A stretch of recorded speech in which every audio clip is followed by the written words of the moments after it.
We'll get back to the great action of the NWA and Worldwide Wrestling in just about 5 minutes, ladies and gentlemen. First of all, SNR fan feedback time, and before we do that and dip into the mailbag, let's get that Super Sports address up on the screen right now, because response to the 1989 SNR popularity and unpopularity poll is absolutely great. About another 3 or 4 weeks, I haven't decided yet.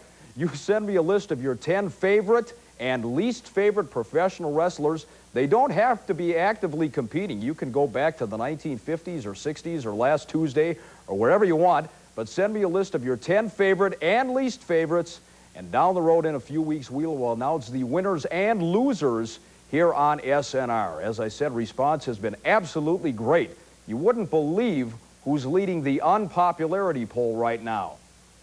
Before we go on to the fan feedback mailbag, I want to make mention of a letter I got from Scott Wiggin in Plymouth, Minnesota. Scott, thank you very much for the comments, my friend, both about myself and Ray Webby. And the reason we're doing what we are doing here in the state of Minnesota is because of fans like you. That's what really makes it all happen. Thank you, sir, very much.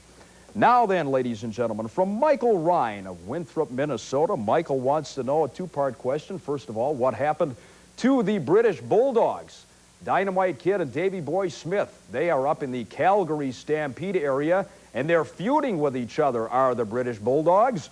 And whatever happened to Steve Regal, formerly one half of the AWA champions of the world? He is wrestling in the Windy City area in Chicago. As a matter of fact, at last glance, he was the champion of the Windy City organization.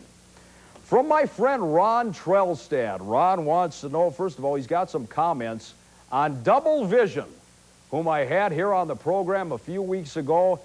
And Ron says, and this is Ron's quote, he believes that the four faces up on Mount Rushmore were more animated and had more facial expression than did Double Vision. Ron, that is terrible. It's a horrible insult, and I don't know what the Mount Rushmore guys ever did to you to deserve that. From Russ Bevan of Shakopee, Minnesota. Russ wants to know, first of all, will Magnum TA ever wrestle again? Very, very doubtful. That really is one of the most tragic stories in the history of professional wrestling. Magnum TA, a couple of years ago, one of the leading contenders, of course, for the NWA World's Heavyweight Champion and a former United States Heavyweight Champion, drove his Porsche into a tree. I don't know how fast he was going, and really fought for his life for many, many hours.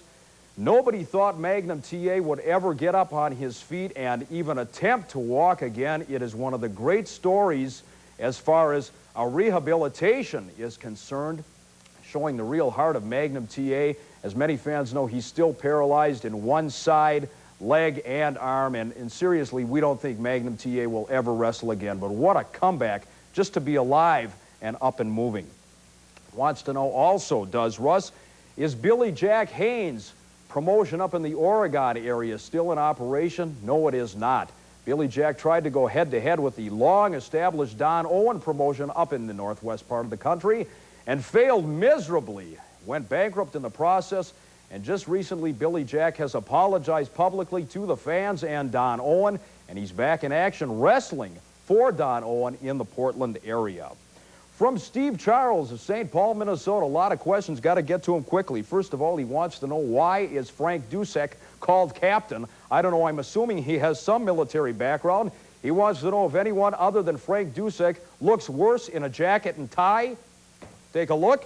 Okay. Wants to know, would wrestling be better off if no one was allowed to use the phrase, "Let me tell you one thing right now"? Yes, wrestling would be much better off. Also, we could eliminate, "I'm going to put him out of professional wrestling once and for all," and the bottom line is, there's two more phrases I think we have heard quite enough of over the years.